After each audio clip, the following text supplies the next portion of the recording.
जिन पर महात्मा की कृपा होती, ये 8 बातें उसके हृदय में अपने आप जागृत हो जाती है। देख लो,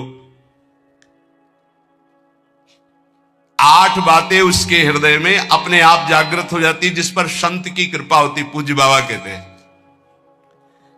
पहला, नाम जप, नाम कीर्तन और लीला गायन, इन 3 का उसको व्यसन हो जाता है, नशा हो जाता है।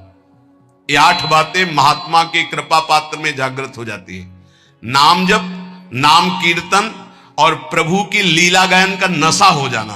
कीर्तन हो रहा है तो शकील के बैठ गए, थोड़ा 5 मिनट हमको भी गाने, राधा राधा, भगवत चर्चा हो रही, अरे यहां कथा हो रही, और बैठ गए 10 मिनट। नशा है ये, हमारे आपको नहीं, सनकादि के लिए भी कहा गया, आशा व्यसन वसन याति नहीं, रघुपति चरित होए ता सुनहि। हनुमान जी को बड़ा नशा है। यत्र यत्र रघुनाथ कीर्तनम तत्र तत्र कृतमस्त कांजलम वाष्पवारि परिपूर्ण लोचनम। आश्रु बहाते हुए नाम कीर्तन सुनना, नाम कथा, लीला कथा, ये श्रवण करना। पहला, साधु कृपा पात्र में नाम जप, नाम कीर्तन और लीला गायन का नशा हो जाएगा।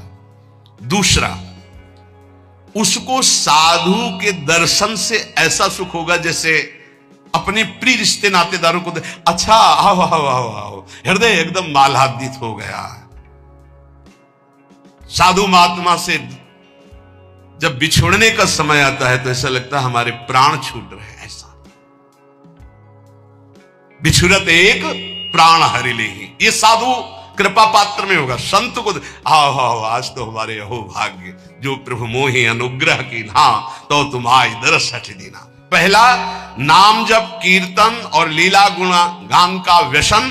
दूसरा, साधु दर्शन, साधु सेवन, ऐसा जैसे प्रिय रिश्तेदार, प्रिय नातेदार, ऐसा होना चाहिए। कई चरित्रों में पढ़ा है कि भगत की पत्नी जब संतों का मंडल आया तो उनके लिए बहुत ही ऐसे खिचड़ी आदि रूखा सूखा, और जब उनके भाई आए तो खीर पुआ पूरी सब व्यवस्था। जो लाल स्वामी जी के भी चरित्र में यही पढ़ा है, वो अंदर घर में गए, कहा कि बहुत खुशबूदार ये सब भोग पदार्थ बने, और संत मंडली में तो खिचड़ी परोसी जा रही। तो उनका वो संत है, ये हमारे भाई हैं आए, मतलब उनके साले। अच्छा, तुम्हारे भाई, और ये हमारे रिश्तेदार हैं, हमारे प्रभु के जन पार्षद हैं। सब खीर पुआ उनको परोसा, खिचड़ी उठा के लाए, उनके भाई को पकाया। ये तुम्हारे रिश्तेदार के लिए, ये हमारे रिश्तेदार के लिए। हरिराम व्यास जी, मलाई गिर गई दूध के साथ उनकी कटोरे में, और संतों में दूध परोसा है। हाँ, ये शरीर तुम्हारा पति है ना, इसलिए सभा में ही कह दिया, जाओ मैं आज से तुम्हारा त्याग करता हूं। तुमने हमारे संतों के साथ भेद किया, हमारे आगे मलाई गिरा, क्योंकि शरीर तुम्हारा पति है ना, इसलिए। जबकि ऐसा नहीं, स्वाभाविक ऐसा हुआ था। जब बहुत प्रार्थना की, कई दिन व्यतीत हो गए सेवा से बिलक, तब संतों के बीच में कहा कि अपने आभूषण बेच करके संत सेवा करें तो हम स्वीकार करें। संत ऐसे प्रिय लगे जैसे कोई सगा सनेही रिश्ता नाता जिनसे जुड़ा है, उनको देख और खूब उनके प्रति भाव, इस महात्मा की कृपा। तीसरा, सांसारिक चर्चा करने में बिल्कुल अरुचि होना। चौथा, महात्मा का कृपा पात्र कभी किसी की निंदा ना कर सकता है ना सुन सकता है। पांचवा, महात्मा का कृपा पात्र कभी प्रणाम नमस्कार न स्वीकार करता है किसी के, कोई जैसे कर रहा है तो स्वयं स्वीकार नहीं करता, और दूसरों को भरपूर सम्मान देता है। स्वयं अमानी रहकर दूसरों को वो किसी का मान सम्मान स्वीकार नहीं करता और दूसरों को मान सम्मान करता है। छठा, किसी का चित्त दुखे ऐसा संवाद नहीं, किसी का चित्त दुखे ऐसी कोई क्रिया नहीं, और कोई किसी संवाद या क्रिया से उसको दुख पहुंचावे तो उसका चित्त दुखे ऐसी स्थिति नहीं। सातवां, यदि उसको कोई पद या उपाधि दी जाए तो विष्ठा के समान उसको त्याग देगा। महात्मा का कृपा पात्र, कोई पद या उपाधि दी जाए तो विष्ठा जैसे त्याज्य होता है। विष्ठा त्याज्य का मतलब विष्ठा त्यागने के बाद किसी को गर्व नहीं होता, मलवत त्याग भोगों का, पद प्रतिष्ठा का। देखो, जब हम मलवत त्याग नहीं करते तो त्याग तो वस्तु का होता है, अभिमान उस वस्तु के त्याग का होता है जो उससे भी खतरनाक होता है। वस्तु की समीपता जितना बाधक है, उससे ज्यादा बाधक है वस्तु त्याग का अभिमान। वह किसी के चित्त दुखाने पर कभी दुखी नहीं होता और वो कभी कोई ऐसा संभाषण या व्यवहार नहीं करता और अपनी प्रतिष्ठा को विष्ठा के समान त्याग देता है। भोगों का त्याग, संपत्ति का त्याग, जहां बड़े महापुरुषों के प्रति आए तो विषवत त्याग बताया गया है, वमनवत त्याग, तीन शब्द बोले गए, वमन के समान और मल के समान। इनमें सबसे ज्यादा श्रेष्ठ मल के समान है। उसका ध्यान ही नहीं है, कोई उसको ऐसे उसका स्मरण ही नहीं। मलवत त्याग मतलब उस त्याग की स्मृति भी नहीं रह गई, उसे त्याग कहते हैं। यह महात्मा की कृपा पात्र को होगी को प्रतिष्ठा को, संपत्ति को, मान को विषवत त्याग करना, वमनवत त्याग करना, मलवत त्याग करना। इसकी पहचान कि आठों बातें महात्मा की कृपा पात्र में आ चुकी हैं। कह रहे उसका मन एकाग्र होगा, किसी भी नवीन विषय भोग की इच्छा नहीं होगी, नेत्र निर्विषय होकर अनासक्त होकर विचरण करेंगे। देखा लाखों को, छवि एक की नहीं, देखा पूरी बाजार, इच्छा एक भी नहीं। नेत्र उसके निर्विषय हो जाएंगे। लाखों छवि देखने पर, लाखों मूर्ति देखने पर, लाखों प्रकार के विषय भोगों को देखने पर उसके हृदय में ना इच्छा होगी ना झांकी होगी। एकांत में जाकर किसी व्यक्ति का चिंतन नहीं होगा। जिसका मन एकाग्र है, नवीन विषय भोग की इच्छा नहीं है, नेत्रों में किसी की आकृति नहीं, कोई विषय की झलक नहीं, पूरी बाजार घूमे आवे, पूरे लाखों लोगों से मिल ले, वो महात्मा का कृपा पात्र भगवान प्राप्त करने के योग्य हो चुका है। ये 8 बातें पुनः सुन लीजिए कृपा करके। पहला, नाम जप, नाम कीर्तन, भगवत लीला गुणानुवाद क्या व्यसन नशा। कीर्तन हो रहा है, दौड़कर बैठ गए, हम भी 10 मिनट गाएंगे। नाम जप के लिए हर समय उत्साहित रहो कि जैसे गरीब आदमी एक एक मिनट मेहनत करके धन कमाता है, ऐसे तुम नाम कमाओ। भगवत लीला गुणानुवाद में श्रवण इंद्री को, जिनके श्रवण समुद्र समाना, कथा तुम्हारी सुभग सरिनाना, भरे निरंतर होई न पूरे, ऐसे। दूसरा, साधु महात्मा प्राण प्रिय लगे। तीसरा, संसारिक चर्चा बिल्कुल विषवत लगे, नहीं सुननी नहीं करनी। जब उस मार्ग में नहीं जाना तो मुझे चर्चा क्या करनी। तीसरा, संसारिक चर्चा नहीं। और चौथा, कभी किसी की निंदा ना करनी है और ना सुननी है। पांचवा, स्वयं अमानी रहकर सबको मान प्रदान करना है, कभी अपने को मान सम्मान के विष का पान ना करावे।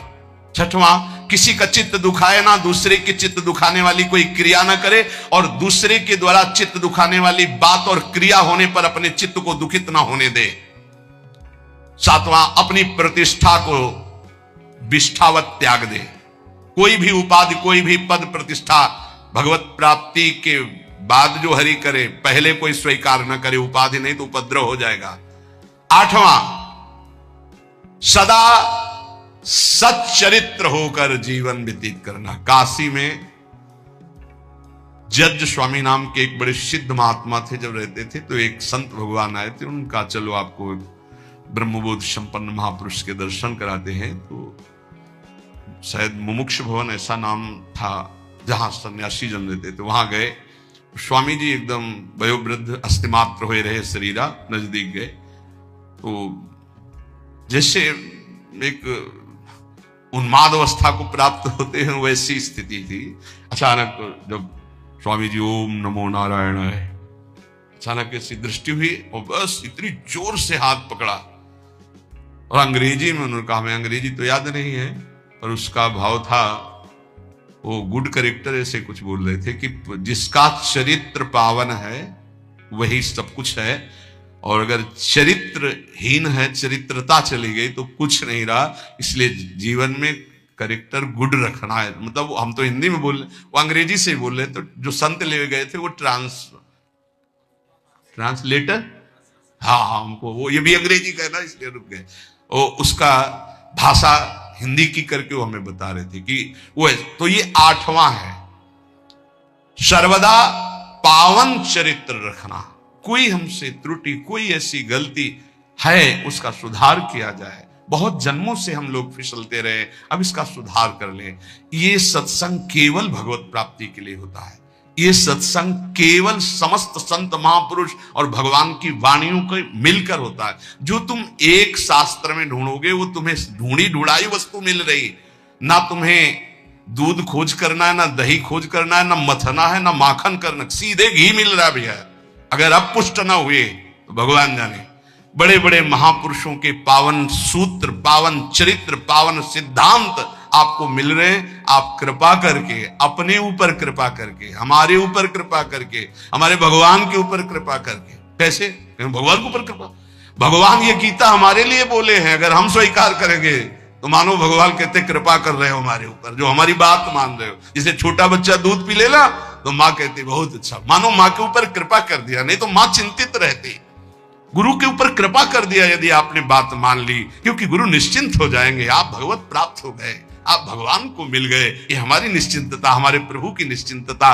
और आपके ऊपर गुरु कृपा भरपूर, हरि कृपा भरपूर, लेकिन आपकी कृपा में कंजूसी है। आपके ऊपर, आपकी कृपा यदि आपके ऊपर हो जाए तो सब बात बन जाए। आप अपने ऊपर कृपा करें और जो सुन रहे हैं वैसा आचरण कर ले, यही है अपने ऊपर कृपा। सर्व मंगल हो जाएगा। खूब नाम जप करें, भगवद आश्रित रहे। और प्रार्थना है, दिनचर्या को भगवान मान लीजिए, हमारी बात मान लीजिए, अपनी दिनचर्या को भगवान मान लीजिए। दिनचर्या में त्रुटि ना कीजिए। दिनचर्या जिसकी पावन हो गई वो पावन हो गया, महात्मा बन गया। एक दिनचर्या, कोई भी दिनचर्या जो आपकी बनी हुई है उसको कभी त्रुटि मत होने दीजिए। बुखार आ जाए तो कपड़ा ओढ़ करके गेट के पास बैठ जाइए, आप उसका प्रभाव देखिएगा। दिनचर्या में बहुत बड़ी सामर्थ्य होती है। जिन महापुरुषों की हमने चरित्र पढ़े, बड़े बड़े महापुरुषों, उनकी दिनचर्या थी, वही हमारे बचपन से दिमाग में दिनचर्या बैठ गई है कि एक दिनचर्या ही आपको उन्नति मार्ग में ले जाएगी। एक दिनचर्या, कृपया हमारी बात मान लीजिए, एक दिनचर्या बना लीजिए। आपकी दिनचर्या की त्रुटि वो आपके लिए बहुत हानिकारक होगी, प्रमाद स्थिति हो। अन्य समय आप कार्य कीजिए जो आपके और कार्य हैं, दिनचर्या में आपकी त्रुटि नहीं होनी चाहिए। आज के सत्संग का जो आपने श्रवण किया उसका मनन करो और अपने आचरण में उतारो, और इसी जन्म में प्रिया प्रीतम की प्राप्ति की योग्यता हमारे अंदर आ जाए। प्रिया प्रीतम मिले ना मिले, हर समय उनको पुकार कर रो रहे हैं यार, ये तो आ जाए। उनसे मिलने के लिए तड़पना तो आ जाए, उनकी याद में डूबना तो आ जाए। वो आ जाएगा। अगर उनको ना बुलाना होता, ना ये देना होता तो हमको क्यों ये सानिध्य देते। इस सानिध्य का मतलब वो हमें, आप समझो, प्रिया जो आपको मिलने के लिए कितने व्याकुल है, यहां से तुम्हें सुनाई नहीं दे रहा। ये उनकी व्याकुलता है, आपसे मिलना चाहते हैं। आप क्यों मिलने के लिए तैयार नहीं हो रहे हो। जैसे माँ बाथरूम में बच्चे को ले जाकर स्नान कराकर तैयार करके पिता की गोद में बैठा देती है, ऐसे गुरु आपको पावन सजा करके प्रिया प्रीतम के राख मंडल में प्रवेश कराने के लिए आप तैयार हो जाइए। जैसे छोटा बच्चा ना बाथरूम की, वो कहता है मुझे खेलना है, वो थप्पड़ मारेंगे, चल पहले। ऐसी कुछ दशा है। ऐसे घसीटो कि ये जो पवित्र आचरण है आपको निर्मल करेंगे। आप उन मलिन खेलों को खेलना चाहते हैं, ये छोटी मंजिल नहीं भगवत प्राप्ति। संपूर्ण द्वैत से विस्मरण प्राप्त करना है। विस्मृत्य द्वैत मात्रम प्रणयमय महाज्योतिरेका वर्णवांतः। संपूर्ण सृष्टि का विस्मरण करके तब एक स्थिति आती है, एको ब्रह्म द्वितीयो नास्ति। पहले सब कुछ भूलना है। इसलिए कहा गया निरंतर भजन, सातु दीर्घ काल निरंतर सत्कार सेवितो दृढ़ भूमि। राधा राधा राधा राधा राधा राधा राधा राधा राधा राधा राधा। क्या जा रहा है, हर कार्य कर रहे हैं, राधा राधा स्मरण कर रहे हैं। उपासक कितना बड़ा कार्य करना है। विस्मृत्य द्वैत मात्रम, संपूर्ण विश्व का विस्मरण। अब संपूर्ण विश्व में आपको क्या संपूर्ण विश्व का स्मरण है? बिल्कुल नहीं है। आपका उन्हीं का स्मरण जिनका संबंध है। नहीं, आप क्या जानते हो उत्तर प्रदेश में कितने लोग वास करते हैं? आपकी स्मृति में है क्या? कौन कौन कहां कहां कैसा, आपका कोई मतलब नहीं है। उत्तर प्रदेश में आपका रिश्तेदार कौन है अभी याद आ जाएगा। आपकी स्मृति वही है जहां आपने संबंध फैलाया है। करना क्या है, सब संबंध के धागे प्रिया प्रीतम में समेट देने हैं। सबकी ममता ताग बटोरी, विस्मृत हो जाएगा। पूरा संसार तो विस्मृत है, कुछ स्मृत है केवल अपना शरीर, शरीर के संबंधी भोग और शरीर संबंधी रिश्ते नातेदार, बस इतना है अपना स्मरण, पूरा संसार में नहीं। कहीं भी प्रांत का प्रांत नष्ट हो जाए आपको कोई भारी दुख नहीं होगा, लेकिन अपने घर की एक ईंट खसक जाए तो परेशानी आ जाएगी, क्योंकि ममता अपने घर में उस प्रांत में नहीं है। यहां लिखा है विस्मत, पूरे विश्व का विस्मरण, तो पूरा विश्व तो विस्मृत है ही है। कुछ हिस्सा है जो तुम्हें मिटाना है, नहीं तो अपने आप सब मिटा हुआ है। क्या स्मरण पूरे विश्व का, पता ही नहीं तुम्हें पूरे विश्व में है क्या क्या, पूरे विश्व का थोड़ी पता है।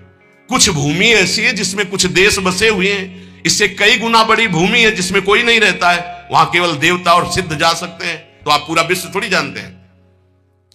इन जितने देश बसे उनमें सब देश नहीं जानते आप, छोड़ो अपना भारत देश पूरा नहीं जानते आप।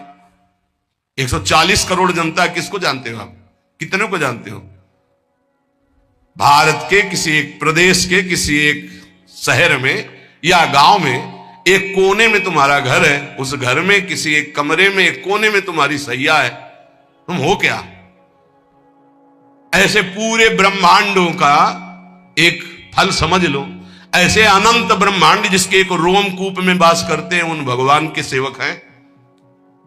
ब्रह्मांड निकाया निर्मित माया रोम रोम प्रतिवेद कहे, दिखरावा माते तेन अद्भुत रूप प्रचंड, रोम रोम प्रति लागे कोटि कोटि ब्रह्मांड, कोटि कोटि करोड़ करोड़ ब्रह्मांड जिनके करो।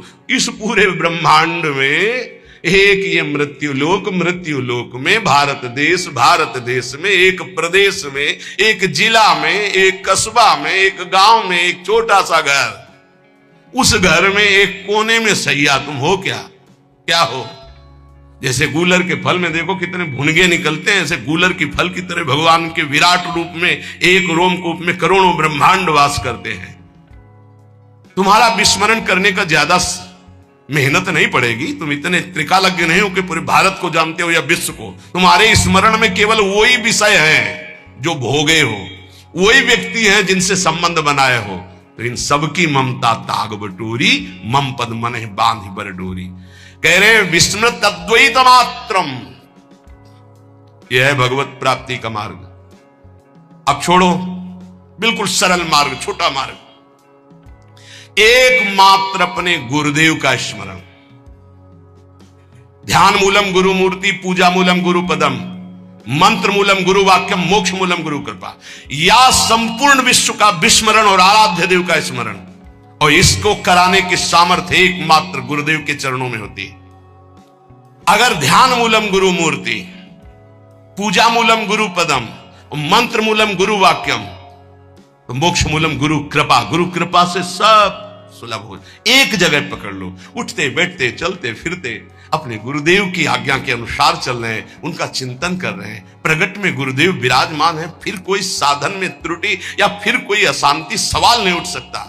मानो परमानंद में प्रभु के साथ चल रहा हूं। सच्ची कहता हूं, गुरुदेव का मतलब है प्रिय प्रीतम मिलित रूप विराजमान, साक्षात हमारे प्रिय प्रीतम गुरुदेव के रूप में विराजमान। ये हृदय की बात कहता हूं, शास्त्रों बार श्री जी अनुभव कराती हैं कि मैं ही गुरुदेव के रूप में विराजमान हूं। देख फिर क्या चिंता, मानो मैं हर समय श्री जी के समीप हूं, हमारा केवल स्मरण गुरुदेव। तो द्विधासन से आदि जितनी दुविधा जितना संशय है ये संसार के चिंतन में है, भगवान या गुरुदेव के चिंतन में नहीं है। अगर भगवान का चिंतन हो रहा है तो गुरुदेव का चिंतन हो रहा है, गुरुदेव का चिंतन हो रहा है तो भगवान का चिंतन हो रहा है। गुरु गोविंद दो नहीं है, गुरु गोविंद न भेद कराए। महाज्योतिष स्वरूप प्रेम समुद्र में उज्जवल महाप्रेम रस प्रदान करने वाला जो वृंदावन है, इस वृंदावन में प्रियादासी के रूप में अपने को वही देख पाता है जो संपूर्ण संसार का विस्मरण कर देता है। महाप्रभु के विस्मरण करने का उपाय बता रहे हैं। मृदुपद न्यास उठत कुमकुम रज, अद्भुत बहत समीर दुकुलहु, कबहू श्याम श्यामा दसनांचल, कच कुछ हार छुअत भुज मूलहु। ये चिंतन, अति लावण्य रूप अभिनय गुण, नाहिन कोटि काम समतुलहु। करोड़ों काम जिनकी समानता नहीं कर सकते, इनका रास हो रहा है, इनका विलास हो रहा है, इसी का गायन, इसी का चिंतन। थे थे बचन मिथुन मुख निसरत, सुन सुन देह दशा किन भूलो। प्यारी जो थे ऐसे वो शोभा जो झलक रही है, कैसा सुंदर स्वरूप है। अभिनय निपुण स्वामिनी जो समस्त कलाओं में प्रेम, उपासक के नेत्रों के सामने झलक रहे शोभा। लटक लट लोचन भ्रकुटी अनंग नचायो, ता थे धरत नूतन गति, पति ब्रजराज रिझायो। वो शोभा देश शुद्ध का विस्मरण करा करके ऐसी स्थिति में पहुंचाए है जहां प्यारोढ़ क्षमते ने अच्छी शुकादी नाम तुय ध्यानगम। वो उपासक भाव देह को प्राप्त कर लेता है जो द्वैत प्रपंच का विस्मरण करके अपने आराध्य देव की लीला चिंतन में लग गया। कैसा सुंदर रूप है हमारे युगल सरकार का। अति लावण्य रूप अभिनय गुण, नाहिन कोटि काम समतुलो। भ्रकुटि विलास हास रस बरसत, जैसे ही हरिवंश प्रेम रस है। प्यारी जो विशाल नेत्र, महाप्रेम समुद्र भरे, उन नेत्रों से जब प्रीतम की तरफ देख रही हो और मंद मुस्कुराकर भ्रकुट संचालन होता, वो स्वरूप प्यारी जू का अभिनय निपुण, लटक लट लोचन भ्रकुटी अनंग नचायो। कैसा स्वामिनी जो अभिनय करते हुए, जिस समय भ्रकुटी संचालन करते हुए मंद मुस्कुराते, उस भ्रकुटी संचालन से करोड़ों कामदेव मानो मूर्छित हो गए, अधीन हो गए। ऐसा सौंदर्य जब उपासक देखेगा तो उसको इस मर्त लोक के कोई विषय चिंतन आएंगे नहीं। हमारा जो मार्ग मिला बहुत रसमय, ये चतुरासी जी प्रेम समुद्र है। आपसे प्रार्थना है, औषधि बड़ी गूढ़ है, अगर इसको पाते रहोगे तो रहस्य खुल जाएगा। चतुरासी जी का गायन देश शुद्ध विस्मरण करा देने की स्थिति में आपको खड़ा कर देगा। ध्यान दीजिएगा, सिद्ध साधन है देह विस्मृति, विश्व विस्मृति का चतुरासी जी का गायन, चतुरासी जी का चिंतन, चतुरासी जी का श्रवण। अरे अपने की बात क्या, लालजू को विस्मरण करा देने की सामर्थ्य श्री प्रियाजू में है। लालजू को विस्मरण करा देने की, लालजू अपने आप चिदानंद स्वरूप, लालजू अपने आप को भूल जाते हैं। ऐसा प्रेम प्यारी जू का है। अपने प्यारी जू की शरण में है, अपने को कोई भय इस बात का कि संसार का कोई राग में फंसा लेगा नहीं। बहुत बड़ी जगह जुड़ गए हैं। श्री स्वामिनी जू का बड़ा प्रताप है। श्रीपाद प्रबोधानंद जी महाराज कह रहे हैं, आप हमारी बात मान लो, निहाल हो जाओगे। यद कोट्यन समपि स्पृशेन्न निगमो यन्नो विदिर योगिनः। मैं जो आपसे बात कह रहा हूं, वेद की सामर्थ्य नहीं है कि आपको बता सके। वो नेति नेति तो हरि के लिए ही कह रहा है। यहां वृंदावन कैसे पकड़ता है, ये तो सुना था कि वृंदावन वास की तुम इच्छा करो, वो तुम्हें फांस लेगा, पकड़ लेगा। ऐसे फांस से फांस लेगा कि तुम निकल ही नहीं सकते। तो लगता था क्या जादू है वृंदावन में, देखते हैं भाई। और जब वृंदावन ने फांसा तो जीने लायक नहीं रहे। अब वृंदावन के बिना जी नहीं सकते। आपको कैसे होता है, ये नहीं कि किसी रोग आदि के कारण नहीं, वृंदावन के बिना, वृंदावन जीवन है, प्राण है। यद कोट्यन समपि स्पृशेन्न निगमो यन्नो विदुर योगिना। जो श्रीपाद कह रहे,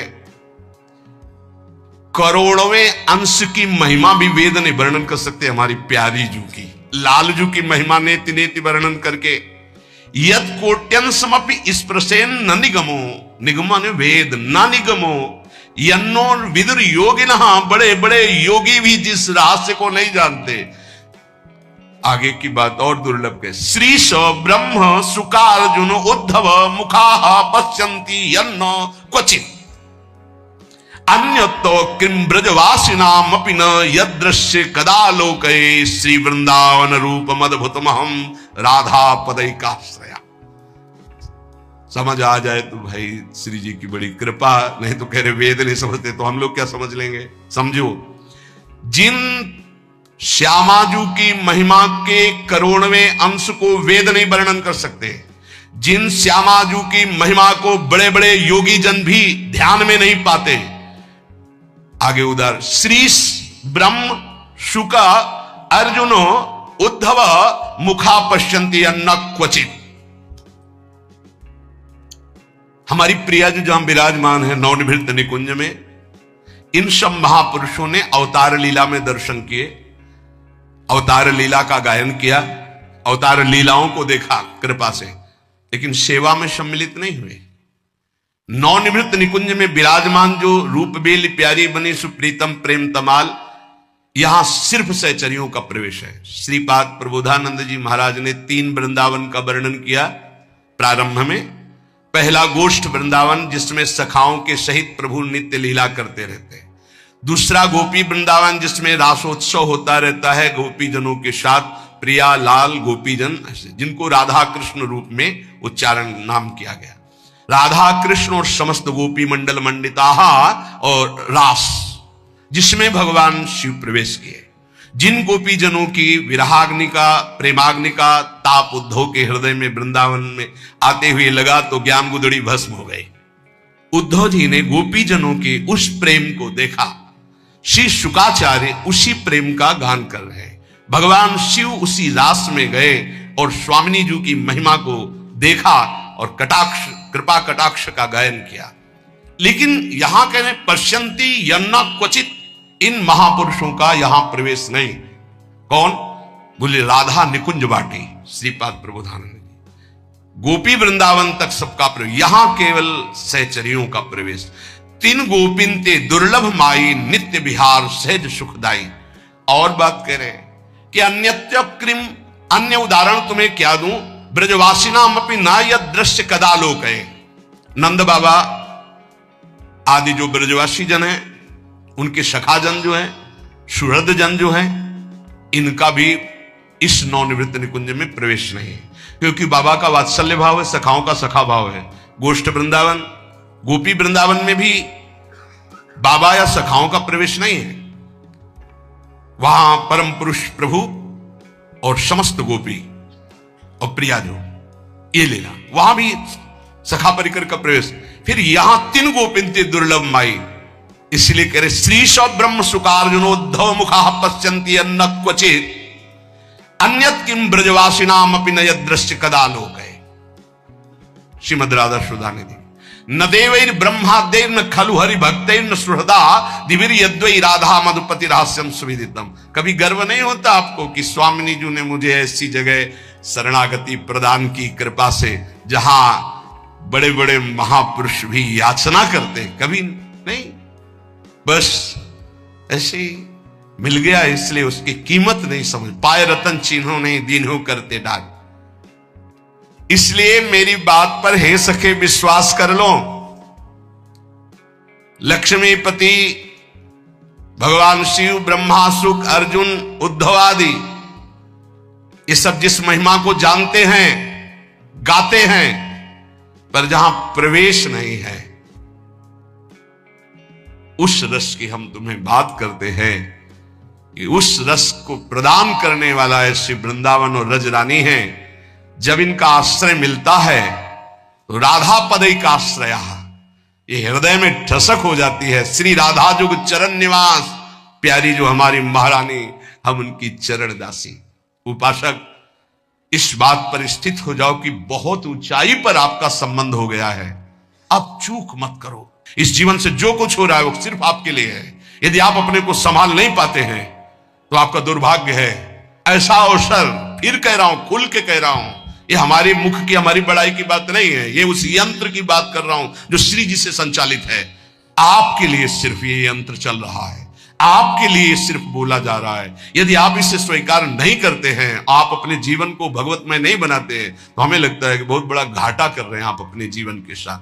हमारी कोशिश रहेगी, हमारी चेष्टा रहेगी कि हमारे कांधे पे पैर रखो और ऊंचाई पे चढ़ जाओ। यही हमारे जीवन का परम लक्ष्य है। अपनी कोई चाह नहीं होनी चाहिए, अपनी कोई शर्त नहीं होनी चाहिए, तभी रस में प्रवेश होता है। यहां बहुत सी हमारी मांगे हैं, इसके कारण हमारे हृदय में वृंदावन में रहते हुए, रस की बात सुनते हुए भी रस जागृत नहीं हो पाता। बहुत काल इसीलिए लग जाता है इन कामनाओं का नाश करने में। सच्ची मानिए, यदि विवेक पूर्वक आश्रित हो जाओ तो ये कामनाएं भी नष्ट हो जाएंगी, क्योंकि ऐसा घेरा कृपा सिंधु प्रभु कर देंगे कि आप विषय सेवन कर ही नहीं पाएंगे। जैसे छोटा बच्चा संसार की किसी वस्तु को चाहने लगता है तो मां उसको झटक देती है, उसको भय दिखाती, नहीं ये नहीं खाना, ये नहीं देखना। ऐसे मेरे प्रभु हैं। हम लोगों का स्वभाव उनके ज्ञान समुद्र के आगे छोटे बच्चे जैसा है। जैसे बच्चे खिलौनों में आकर्षित होते हैं, ऐसे माया के रचे हुए विविध खिलौनों में पूरा का पूरा जीवन बर्बाद कर देते हैं। कोई बड़े भाग्यशाली होते हैं जो इन खिलौनों से खेलना बंद करके रोना शुरू कर देते हैं कि अब मुझे खेल नहीं, अब मुझे अपनी मां की गोद चाहिए। वो बच्चा जैसे रोता है, ऐसे रुरुदु सुस्वरम राजन कृष्ण दर्शन लालसा। हमारा हृदय रोने लगे, मुझे प्रिया लाल चाहिए, मुझे भगवत प्राप्ति करनी है। ये बड़ी दुर्लभ बात है और ये रसिक संग से आ ही जाती, क्योंकि ऐसा घेरा होता है। मन विषयों को चाहता है, विषय मिलेंगे नहीं तो फिर लगता है अब इससे बचे कैसे। तो राधा वल्लभ श्री हरिवंश ये बचने का सिद्ध उपाय है। राधा वल्लभ भजत भज भली भली सब होए। कोई भी चित्त वृत्ति आपको फंसा नहीं पाएगी, सब भला होगा। होए विषय विषनाश, होए वृंदावन बस गति, होए सुदृढ़ सत्संग, होए रस रीति अगाधा, होए सुजस जग प्रगट, होए पद प्रीति सुराधा। राधा वल्लभ, राधा वल्लभ, राधा वल्लभ ये स्वयं जपो और जिनके मुख से निकलता है उनकी चरणों में प्रणाम करो, उनकी चरण धूलि माथे पे धारण करो। होए विषय विषनाश, ये जो विषय रूपी विष हमारे हृदय में फैल रहा है इसका नाश हो जाएगा। सिद्ध औषधि है।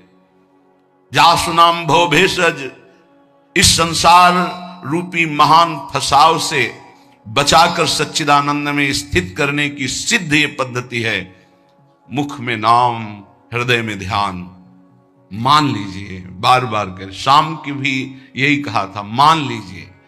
होए विषय विषनाश, होए वृंदावन बस गति, होए सुदृढ़ सत्संग, होए रसरीति अगाधा, होए सुजस जग प्रगट, होए पद प्रीति सुराधा। सब कुछ इसी से प्राप्त हो जाएगा। श्रीपाद प्रबोधानंद जी महाराज कह रहे हैं, यदि आपको रसिकों का संग मिल गया है, वृंदावन वास मिल गया है, तो दोष दर्शन मत करना। क्यों? यहां अगर हमें दोष दिखाई दे रहा तभी तो हम दोष दर्शन करते हैं।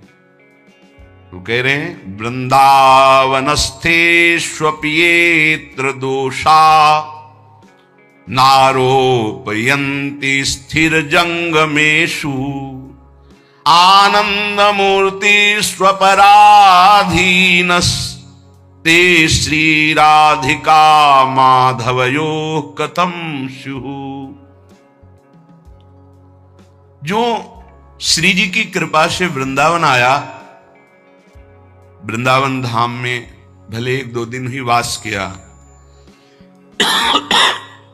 उसको चाहिए कि अपनी दृष्टि बचावे, या जो अखंड वृंदावन वास कर रहा है, किसी भी प्राणी में दोष दर्शन यहां मत करना, क्योंकि सब राधा कृपा कटाक्ष से पूरित हैं। ये अभी उनमें दोष दिखाई दे रहा है, लेकिन वो दोषी नहीं होंगे, वो प्रियालाल को प्राप्त होंगे। आप ये विचार कीजिए कि प्रियालाल की कृपा से इनको वृंदावन वास मिला है, इनकी किसी साधना से नहीं मिला है। तो हो सकता है इनमें कोई असाधन हो, इनमें कोई त्रुटि हो, इनका स्वभाव कुछ बिगड़ रहा हो, पर महारानी जी ने पास कर दिया, इन्हें अपने महल में रख दिया, तो हम इन्हें प्रणाम करते हैं। हम इनके दोष दर्शन नहीं करेंगे। बोले यदि दोष दर्शन किया तो बोले दोष दर्शन यदि किया वृंदावन वासियों के प्रति, वैष्णवों के प्रति, तो राधा माधव कभी आप पर प्रसन्न नहीं हो सकते। फिर जीवन का लाभ क्या रहा? श्री राधिका माधवयो कथम शिव, वो आपसे कैसे प्रसन्न हो सकते हैं? उनके द्वारा स्वीकार किए हुए निज जनों पर आप दोष दर्शन करें। नहीं, दोषी हैं तो कह तो रहे कि हो सकता है उसमें दोष हो, पर वो रहेगा नहीं, उसका दोष नष्ट हो जाएगा, क्योंकि प्रियालाल ने स्वीकार किया है। इसीलिए गीता में श्री भगवान जी ने कहा है, अपिचेत सुदुराचारो भजते माम अनन्य भाग साधुरेव समन्तव्य सम्यक व्यवसिता हिस्सा।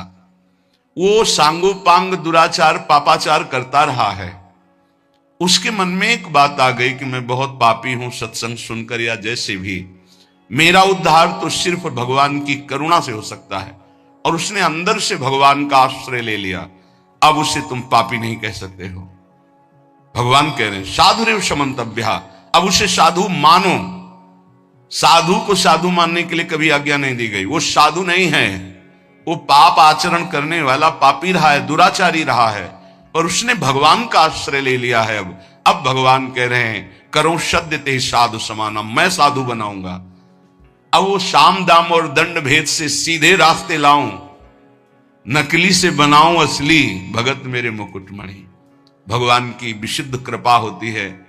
ये अनंत जन्मों के ऐसे दुर्वासनाएं परत की परत छुपी हुई कि साधन भजन करते हुए भी वो निकलती रहती हैं। अगर जरा संग हो जाए अंदर की वासना का, तो हमको कहीं ना कहीं आसक्त कर देती है।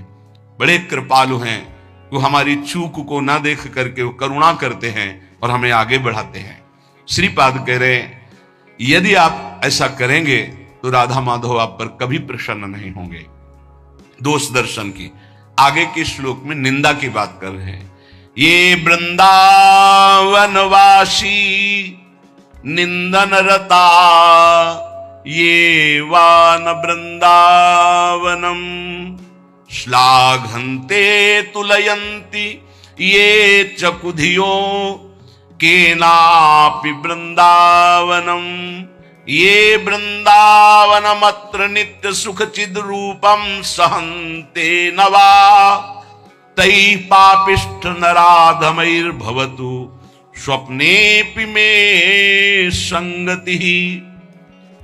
जो वृंदावन वासी हैं, जिन्होंने आजीवन वृंदावन वास का नियम ले लिया है, यदि कोई उनकी निंदा कर दे, श्रीपाद कहते हैं कि पापिष्ठो नराधमई, सारे पुण्य उसके नष्ट हो जाएंगे। वो महापापी कि जो दुर्गति होती है वो उसको होगी। नराधमई, वो समस्त मनुष्यों में अधम गति को प्राप्त होगा।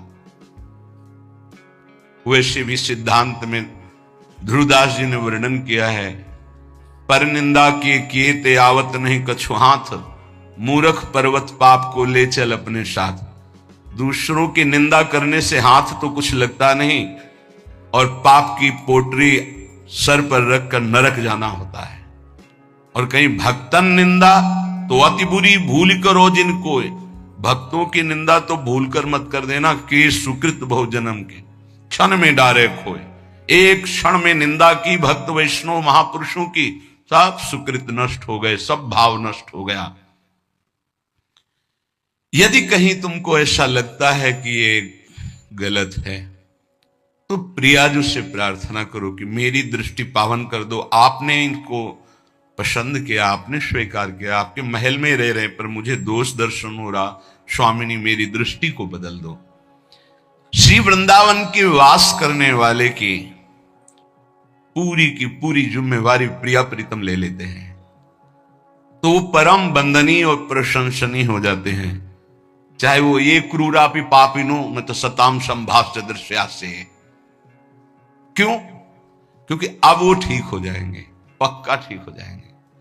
प्रिया प्रीतम बहुत कृपालु हैं। अगर कोई भी शास्त्रों को, भक्तों की महिमा को पढ़ के देखो तो दो चार की बात नहीं कहते, प्रायः ऐसे रहे जो माया में बहुत ही भ्रमित थे और सत्संग के द्वारा, संत साधु महात्माओं की कृपा के द्वारा वो ब्रह्म ऋषि बन गए, वो महापुरुष बन गए भगवान की आराधना करके। तो ऐसा नहीं है कि कोई गलत है तो उसको परम पद नहीं मिल सकता, नहीं, वो गलती का सुधार हो सकता है। प्रिया प्रीतम की शरण में है, सुधार हो जाएगा। बहुत जन्मों का बिगड़ा हुआ मन है।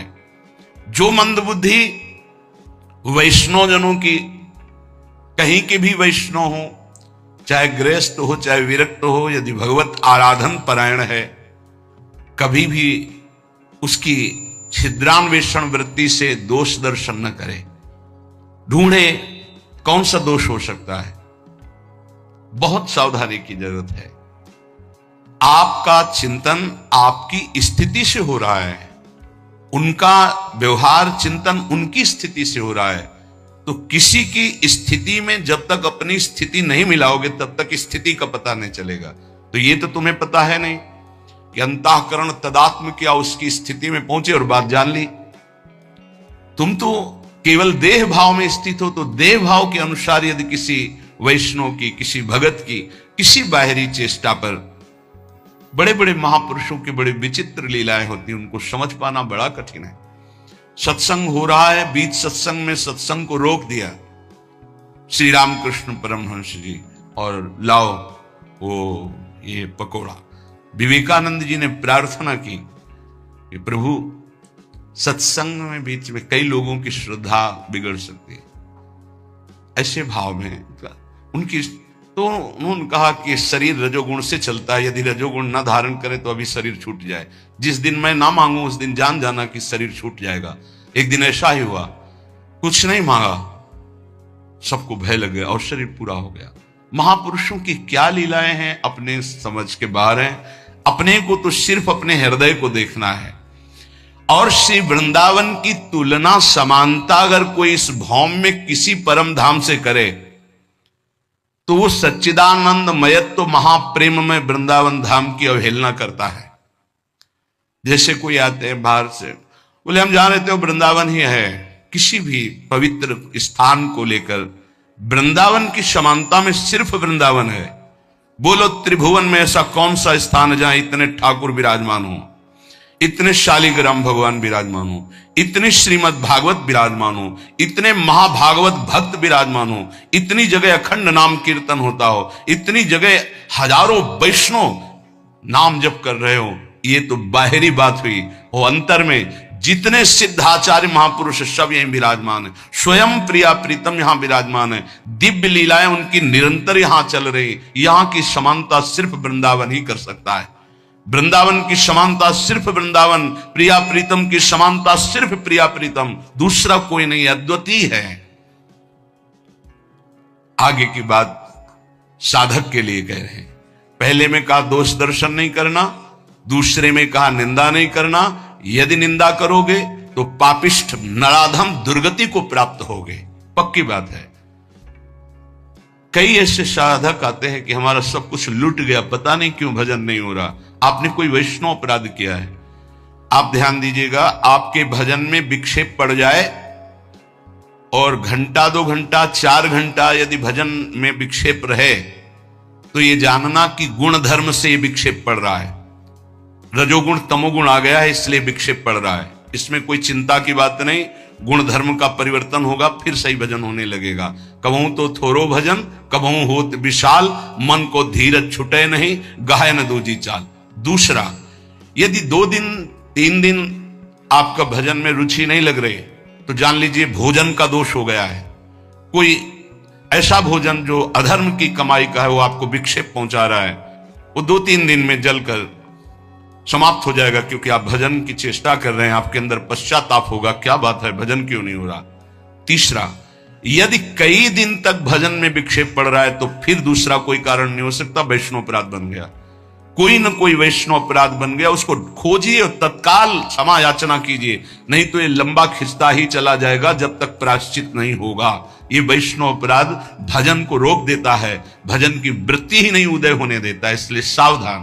तीसरा, जो भजन में लगे हुए उपासक हैं, असह्य बहु दुर्वचो यदि वदन्ति साक्षात स्त्रियम बलादपहरन्ति चेत प्रिय सुतादिकं घृणन्ति वा धनाद्यपि च जीवनं यदि हरन्ति वृंदावन स्थितास्तदपि ते प्रिया मम भवन्ति वन्द्याः सदा। ये निष्ठाएं कलयुग में नहीं हो सकती जैसी श्रीपाद वर्णन कर रहे हैं। यदि वृंदावनवासी हम हैं, प्रिया प्रीतम के उपासी हैं, कोई मेरे सामने मुझे गाली दे रहा है, मुझे बिल्कुल विचलित नहीं होना। ये यहां तक तो आगे जो वर्णन करें वो शायद ही कोई ऐसा असंभव इस समय वर्तमान में, जैसे रसिकानंदमाल में कुछ महाभागवतों के चरित्र हैं, असंभव कि वैसा कोई कर ले। किसी के पुत्र को कोई मार दे और उसका चरणामृत उतारे। बड़ा आत्मनिष्ठ महापुरुषों का वर्णन है रसिकानंदमाल में। यहां ऐसा ही कोई असह्य दुर्वचन गाली मुझे दे, मैं वृंदावन का आश्रय प्रिया प्रीतम कर लिया हूं, तो मेरा कर्तव्य है सह जाना। यद्यपि ये भी कठिन पर ये सह सकते हैं, लेकिन आगे जो लिखा है कैसे उसका वर्णन करें। मेरे सामने जबरदस्ती यदि मेरी अर्धांगिनी, मेरे पुत्र, मेरी संपत्ति, उसका अलग अलग भाव लिखा है। स्त्रियं बलाद अपहरन्ति प्रिय श्रुतादिकम घृणन्ति धनाद्यपि च जीवनम यदि हरन्ति वृंदावन स्थितास्तदपि ते प्रिया मम भवन्ति वन्द्या सदा। गजब की बात है, गजब की। ये कोई भगवान ही हृदय में आके बैठ जाए उस भक्त के, तो ये बात हो सकती है। यदि मेरे प्रियजनों का, इसमें तो घृणन थे, अंग भंग कर देना, मारना पीटना, तो भी मैं जो प्रिया प्रीतम का उपासी है, वृंदावन का आश्रय लिए वैष्णव है, मैं हाथ नहीं उठाऊंगा, मैं दुर्वचन नहीं बोलूंगा। धन, पत्नी, पुत्र आदि के साथ अभद्र व्यवहार कर रहा है, मैं उस पर हाथ नहीं उठाऊंगा, मैं उसको दंड नहीं दूंगा, मैं दुर्वचन नहीं करूंगा।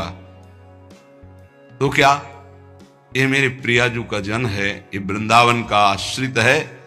ते प्रिया मम भवन्ति वन्द्याः, मैं सर ही झुकाऊंगा, वंदना ही। ये बहुत कठिन बात नहीं, ये इतनी बड़ी स्थिति ऐसा रसिकानंदमाल में कई भक्तों के चरित्रों में पाया गया है। गजब की निष्ठा। ये निष्ठा तो केवल नाथ सकल संपदा तुम्हारी, मैं सेवक समेत सतनारी, पूरी दृढ़ निष्ठा। श्रीपाद कह रहे हैं कि ऐसे को श्यामा श्याम की प्राप्ति के लिए कोई अन्य उपाय करने की जरूरत नहीं, स्वयं श्यामा श्याम वर्ण कर लेते हैं। मेरे संबंध से, मेरे धाम के संबंध से तुमने क्षमा किया, तो हम तुम्हारे सारे अपराधों को क्षमा करते हैं और स्वीकार करते हैं। परस्वस्तेयैक व्यसनमपि नित्यं परवधू प्रशक्तम विश्वेशामह बहुधा हिंसकमपि दुराचारम लोभाद्युन्पहतमपि भ्रात तरुणम दिवांधस्तम वृंदावन गत जन्म नाम गणे। श्रीपाद ये वृंदावन महिमामृत पूर्ण होने जा रहा है, बड़ी जोर की बात कर रहे हैं। ये बहुत ऊंची कोट की निष्ठाएं हैं। देखो, बहुत सावधान रहना। महापुरुषों की आखिरी बातों को समझ पाने के लिए बहुत उत्तम स्थिति होनी चाहिए। बहुत विचित्र बात है। पीछे से इस श्लोक का अर्थ करते हैं। कि जिसने अखंड श्री वृंदावन का वास स्वीकार कर लिया और शरणागत हो गया वैष्णव पद्धति से, वो अभी उगता हुआ सूर्य है, अभी प्रकाश नहीं हुआ, बस उगने वाला है। इसलिए तुम कहीं भूल न कर देना उसके साथ। अगर वो तुम्हें दिखाई दे रहा है कि कुछ अपहरण कर रहा है आपका, उसमें तो बहुत विचित्र ढंग से वर्णन किया है, वो सबकी क्षमता नहीं, इसलिए उसकी व्याख्या नहीं करते हैं। क्योंकि अगर बुद्धि उस स्थिति में नहीं है तो लगेगा महापुरुष ऐसा क्यों बोल रहे हैं। क्योंकि साधारण धर्म का पालन करने वाला भागवत धर्म को नहीं जानता, और भागवत धर्म में स्थित प्रेम धर्म को नहीं, और जो प्रेम धर्म में स्थित है वो साधारण धर्म को भी जानता है, भागवत धर्म को भी जानता है, प्रेम धर्म को भी जानता है। ये प्रेम धर्म में स्थित महापुरुष हैं जो पूर्ण भगवद आश्रित है। ऐसे ही महापुरुषों ने भगवान को दिखा दिया है कि ये जीवन आपका है, ये जीवन आपका है। आरा चलवा दिया भगवान ने तो आह नहीं निकली। ये 22 बाजारों में मार कोड़े खाल खींच ली गई, हरि बोल के सिवा एक शब्द नहीं निकला। ये उच्च कोटि के कारक महापुरुष हैं। अपने लोग सुनकर भयभीत हो जाएंगे कि ऐसी क्या, बहुत इसका कैसे अर्थ करें। इसकी स्थिति तो दिव्य महापुरुषों की जब तक स्थिति नहीं होगी तब तक इन शब्दों को नहीं समझ पाओगे जो इसमें। उदित बाल सूर्य समस्त अंधकार का जैसे नाश कर देता है, ऐसे प्रिया प्रीतम की शरणागति में है, वृंदावन वासी है। अब उदय होने वाला है उसके ऊपर ज्ञान प्रकाश, प्रेम प्रकाश। अब उसको आप निंदनीय मत समझिए, किसी समय कृपा हो जाएगी और वो महापुरुषों की वंदनीय स्थिति को प्राप्त हो जाएगा, क्योंकि श्यामा श्याम का है। जैसे बहुत रफ्तार से गाड़ी चल रही है, उसको एकदम ब्रेक मारो तो भी घसीट ही जाएगी। ऐसे ही शरणागति का कुछ होता है। बहुत जन्मों से रफ्तार से गाड़ी भोगों में चल रही है, ब्रेक मारते मारते वो फिसल ही जाता है। जैसे एक बहुत 100-200 वर्ष का पुराना वृक्ष आंधी से जड़ से उखड़ जाए तो महीनों हरा भरा दूर से दिखाई देता है, यद्यपि उसकी जड़ खत्म हो गई। ऐसे शरणागत श्यामा श्याम का हुआ तो यद्यपि संसार बंधन खत्म हो चुका है, पर काफी दिन तक आपको दिखाई दे सकता है कि संसारी है, इसमें कुछ लक्षण संसारी है। वो तुम्हारा सर्वस्व अपहरण करने वाला हो तो आगे तो कितनी बड़ी बात है, बहुत बड़ी बातें लिख रहे हैं महापुरुष हैं। नित्यम परवधु प्रशक्तम विशेषा महाबहुधा हिंसक मपि दुराचारम लोभाद्युन पहत मपि भ्रात तरुणम। पर वृंदावन गत जन्म नवागणे। मैं नमन करता हूं, उनकी गणना हम दुराचारियों में नहीं करेंगे, क्योंकि प्रिया प्रीतम की शरण में हो गए, ये परम पद के अधिकारी होंगे। आंतरिक बात कि हमें यह देखना है कि ये प्रभु के जन हो चुके हैं, आज नहीं तो कल इनका सुधार निश्चित हो जाएगा। इसमें दो बातें हैं। एक है जो हमारे हृदय की अनंत वासनाएं हैं, प्रभु के द्वारा ही उनका सर्वनाश होगा। कोई चाहे जितनी बढ़कर बात करे, अपने बल से निर्विकार पूर्ण रूप से हो ही नहीं सकता। ये तो कृपा से होता है। अब कृपा हो गई, कहां भोगों में फंसा जीव संसार का, प्रभु की शरण में आया। फिर प्रभु की शरण में आकर के उस शरणागति को नहीं जान पा रहा है, लेकिन उसकी वासनाएं वैसे ही प्रबल है। पर उस शरणागति जिनकी हुई वो जान रहे हैं कि मेरे आश्रित हुआ है, मेरी माया प्रबल है। वो चूक ना देख करके अपनी करुणा से उसका परम मंगल कर देते हैं। ये आप इसी भाव को समझ करके ध्रुवदास जी लिख रहे हैं, अवगुण करे समुद्र सम गनत नापनो जान, राई के संभजन को मानत मेरु समान। इसका मतलब ये नहीं कि कोई स्वतंत्र रूप से ऐसे वासनाओं में नहीं, वो हरि का जन है, वो जलाकर राख कर देंगे हृदय को। उसको त्राहिमाम बोलना पड़ेगा और सही मार्ग में चलना पड़ेगा, पक्का। ये हृदय की बात कहते हैं। हमारा हृदय या आपका हृदय सब मायाकृत है। अगर माया से मुक्त हो रहा है तो केवल उनकी कृपा से हो रहा है, नहीं किसी की कोई बस नहीं। शिव विरंचिका मोहई को है बपुरान, अस जिय जानि भजी मायापति भगवान। अगर उपासक बहुत पापाचरण किए हैं, अब उपासना में रत है, तो कुछ उसकी ऐसी बातें होती हैं जिनका सुधार होना होता है, क्योंकि वो सिद्ध पुरुष नहीं है। हमें चाहिए कि अगर हमें दोष दर्शन होता है तो हम नमन करते हैं, भगवान जिन्होंने आपको शरण में लिया वही आपको शुद्ध करेंगे, जो हमें शुद्ध कर रहे हैं वही आपको शुद्ध करेंगे। हम भगवान से प्रार्थना करें कि जो साधक में दोष है उसको ऊपर कृपा करके उठावें, कि दोष उसे छू ना पावे, और हम पर कृपा करें कि हम दोष दर्शन न कर पावें और हम नाम जप करें। जब कोई नाम का आश्रय ले लेता है तो चाहे जितना उससे अपराध बन गया हो, हमारे शास्त्र कहते, ध्यान से सुनना, पापानलस्य दीप्तस्य मा कुर्वन्तु भयं नराः गोविंद नाम मेघौघैर नश्यते नीरबिंदुभिः। इतना पाप किया कि पापाग्नि उसको भस्म कर देती, नष्ट कर देती है। पाप का ऐसा प्रभाव है, विध्वंस कर देता है, पूरे के पूरे साम्राज्य को नष्ट कर देता है। न उसका लौकिक रहने देता है, न पारलौकिक कुछ रहने देता, सब नष्ट कर देता है। ये पाप बड़ा भयावह है, जिसे लोग अज्ञान के कारण सुख समझकर भोगते हैं धर्म विरुद्ध, उसे पाप कहते हैं। धर्म का स्वरूप क्या है? जो शास्त्र कहता है कि करो उसे धर्म कहते हैं, जिसे कहता ना करो उसी को पाप कहते हैं। तो प्रायः जो भगवान का आश्रय नहीं लिए, सत्संग नहीं सुनते, नाम जप नहीं करते, तो पाप से नहीं बच सकते। जैसे लोग कहते हैं मैं भजन नहीं करता, अपना काम धंधा करता हूं, क्या भगवान की जरूरत है? तुम जान ही नहीं पाओगे, तुमसे अपराध बनते जाएंगे, पाप बनते जाएंगे, क्योंकि जो जानने वाली बुद्धि है वो नाम जप से प्रकाशित होती है। देहु कृपा करी बुद्धि प्रकाश, तो जस बरनो हरिवंश विलास। जब हम नाम जप करते हैं तो प्रभु कृपा करके हमारी बुद्धि में ज्ञान का प्रकाश देते, तब समझ में आता है कि हाय मेरे से कितने पाप हो गए, कितनी गलतियां हो गई, पर दीन बंधु पतित पावन प्रभु आपका ही भरोसा है। और नाम जप कर रहे तो बोले जो पापाग्नि उसे भस्म कर देती, उसके लोक परलोक सब जला देती।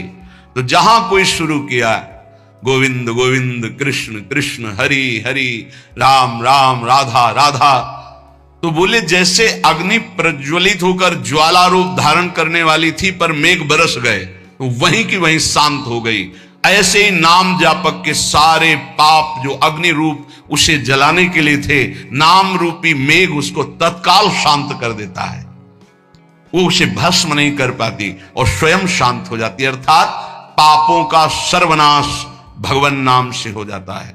और धैर्य पूर्वक जपते रहो, चाहे जितनी विपत्ति आवे, नाम मत छोड़ना। तुमको ऐसे लोग भी कहने वाले मिलेंगे कि जब से तुमने भक्ति शुरू की, नाम जब शुरू किया, देखा तुम्हारा अमंगल हो गया। सच्ची बानी है, अनंत जन्मों के पापों का शमन हो रहा है, तुम्हारा अमंगल नहीं हो सकता। कल एकांतिक में कहा था, जैसे भगवान की सामर्थ्य नहीं कि किसी का मंगल कर सके, क्योंकि वो मंगल भवन है, ऐसे ही परम मंगल में भगवान का नाम, जिसकी जिह्वा पे नाम है, तो नाम जपत मंगल दिश दशहु, दसों दिशाओं में उसका मंगल होगा।